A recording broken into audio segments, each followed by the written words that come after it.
नमस्कार, स्वागत है आपका जी बिजनेस पे। मैं हूं दीपक डोभाल और आप देख रहे हैं आपकी खबर आपका फायदा।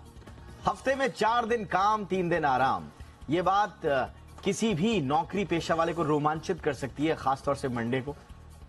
दरअसल ब्रिटेन की 61 कंपनियों ने एक पायलट प्रोजेक्ट के तहत इस फॉर्मूले को अपनाया था। अच्छे नतीजों को देखकर 18 कंपनियों ने तो इसे स्थायी तौर पर लागू भी कर दिया। फिलहाल दुनिया के तमाम जो इलाके हैं वहां 4 डे वीक को लेकर बहस छिड़ी हुई है। ऐसे में आज वर्ल्ड हैप्पीनेस डे के मौके पर हम चेहरे पर मुस्कुराहट लाने वाले 4 डे वीक पर चर्चा करेंगे। इसके फायदे नुकसान पर बात करेंगे, जानेंगे कि किन किन इंडस्ट्रीज को इससे फायदा मिला है, इसे आसानी से लागू किया जा सकता है किन किन सेक्टर्स में।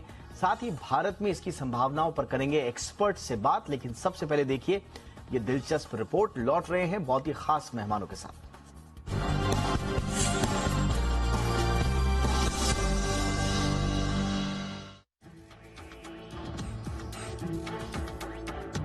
चार दिन जमकर काम और फिर 3 दिन आराम, यानी 3 दिन की छुट्टी में परिवार के साथ जी भरकर मौज मस्ती और सैर सपाटा। ये ख्याल ही अपने आप में सुकून देने वाला है, रोमांचित करने वाला है। दुनिया भर में 4 डे वीक को लेकर एक नई बहस छिड़ गई है। फिलहाल 4 डे वीक पैटर्न पर पूरी दुनिया की करीब 350 कंपनियां काम करना शुरू भी कर चुकी हैं। इसी कड़ी में ब्रिटेन में 61% कंपनियों ने पिछले साल जून से लेकर दिसंबर तक 4 डे वीक का एक पायलट प्रोजेक्ट चलाया। इसमें करीब 3000 कर्मचारियों को शामिल किया गया। इस पायलट प्रोजेक्ट के जो नतीजे आए वो बेहद उत्साहजनक रहे। स्टडी में शामिल 61 में से 18 कंपनियों ने 4 डे वीक के फॉर्मूले को स्थायी तौर पर अपना लिया, जबकि कम से कम 56 कंपनियों ने इस फॉर्मूले पर काम करना जारी रखा। स्टडी में शामिल 3 कंपनियां इस प्रोजेक्ट से पीछे हट गईं, तो 2 कंपनियां फिलहाल तय नहीं कर पाईं कि उन्हें 4 डे वीक लागू करना चाहिए या नहीं। हफ्ते में 4 दिन काम के रुझान की बात करें तो ब्रिटेन में करीब 80% लोग और अमेरिका में करीब 66% लोग इसके पक्ष में हैं। वहीं बेल्जियम में कर्मचारियों के पास अधिकार है कि हफ्ते में 4 दिन या 5 दिन में से कोई व्यवस्था चुन सकते हैं। वहीं दुनिया की दिग्गज कंपनी यूनिलीवर ने 4 डे वीक को पायलट प्रोजेक्ट के तहत न्यूजीलैंड में चलाया। इसके परिणाम बेहद अच्छे रहे। यही देखकर कंपनी ने ऑस्ट्रेलिया में भी इस पायलट प्रोजेक्ट को चला रखा है।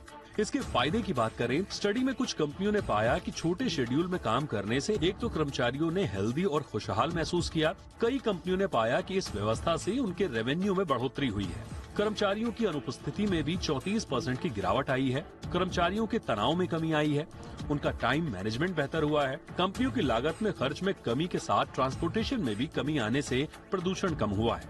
वहीं जापान में 2019 में माइक्रोसॉफ्ट ने एक हफ्ते में 4 डे वर्किंग की शुरुआत की थी। उसके कमाल के नतीजे आए थे।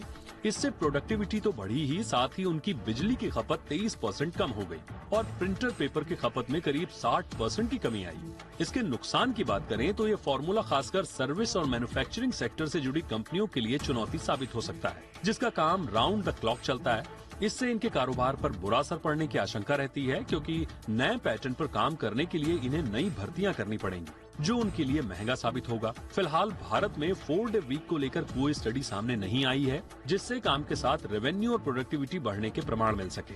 लेकिन दुनिया में 4 डे वीक को लेकर जो बहस छिड़ी है, उससे भारत भी अछूता नहीं रह सकता।